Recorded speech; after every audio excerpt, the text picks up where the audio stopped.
put a certain amount at a time on the truck. Glenn Moore starts work at 7 in the morning. His mission, gather food and share it with others.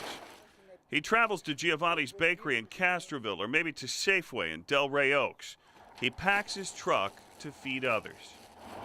My partner taught me how to load the truck. How you doing? Deacon Wynn from Glenn's church did this route for 30 years. 8 years ago, he took on Glenn, who's taken over the job. I pick up 7 days a week, but I go to church, so basically on Sunday, I just pick it up and put it in the garage and let the church people get it. Other than that, then I bring it out Monday morning. And it begins again. Every day, he shares.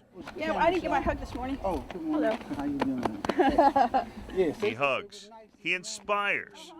Joan Bennett is one of his biggest fans and draws on Glenn to share with others herself. He's the head of the octopus, and we are all his tentacles, because he makes it happen, and we as his tentacles go forth into the community and share the bounty that he receives. But it's still good. It's right off the shelf, or the vendors give to us. So we take out to the community, you know. We take the hardworking people, usually people working 2 or 3 jobs, you know. They but just want to make ends meet.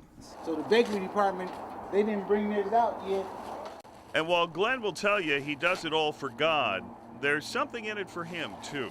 If I were doing it for myself, I probably wouldn't do it, but doing it for the Lord, you know. You know, when I was growing up, it was the golden rule: do unto others as you would have them do unto you. Right. And Now they call it acts of kindness. Right. He's a great gentleman. I've offered him gas money. He said, no, just say a prayer for me. Wow. That's the kind of guy he is. And when you get them heartfelt thank you, you can feel them. It's worth getting up every morning and doing it.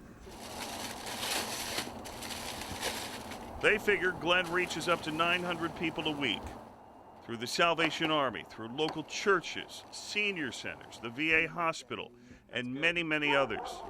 Or sometimes just one-on-one. You'll be okay. He even goes to Carmel for one little lady that can't get to him anywhere else. So whether it's one person or 100 people, he's there. You looking good. And Glenn is still there for Deacon Wynn, who is still his mentor. And while today he is just visiting, at 88, Deacon Wynn sometimes gets to go along with Glenn.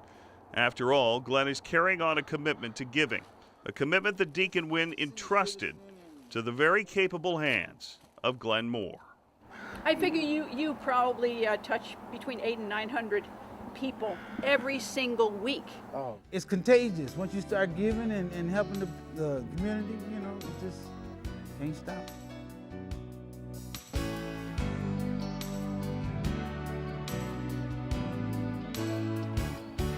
Veronica Lazama comes from a family of migrant farm workers, an upbringing that was hard.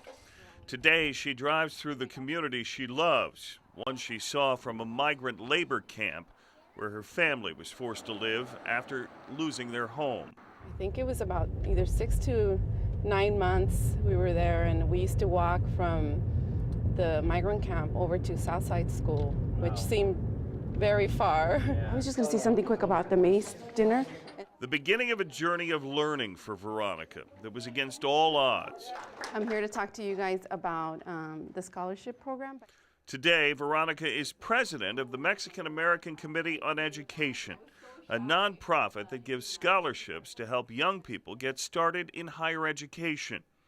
The kind of scholarships that helped her go to Gavilan and then San Jose State. In fact, she was the first Mace scholarship recipient. And she has now come back to the community so she can help other students attend college who come from the same backgrounds and other students as well.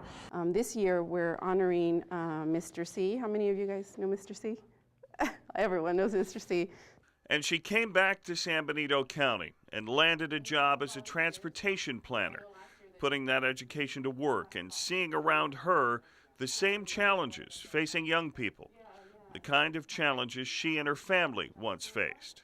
You can't help it but to want to help, because, you know, growing up, we didn't have much. At some point in our lives, my family and I were homeless, and we lived at the San Benito County labor camp with the migrant families. And so we know what it is to have needs, financial needs, and so over the last few years, I've been kind of mentoring them. Hi, girl. No, it's okay. We're early. She has mentored in many ways, active in a long, long list of nonprofits and organizations to help others, even mentoring 2 young girls who she hopes will someday go to college themselves. The 2 have no way to get to school, though. So she makes sure they get to school every day by driving them herself. She's just a really giving person.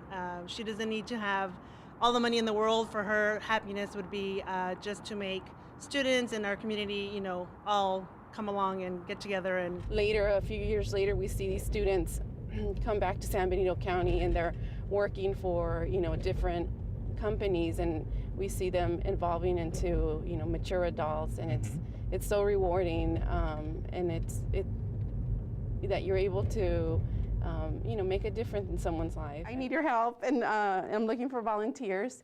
And Veronica does it in so many ways, from Christmas caroling in a senior home to cleaning graffiti, taking kids to the beach for their first time, or opening up a new world of learning. Veronica Lezama's unassuming approach is one of empowerment through giving.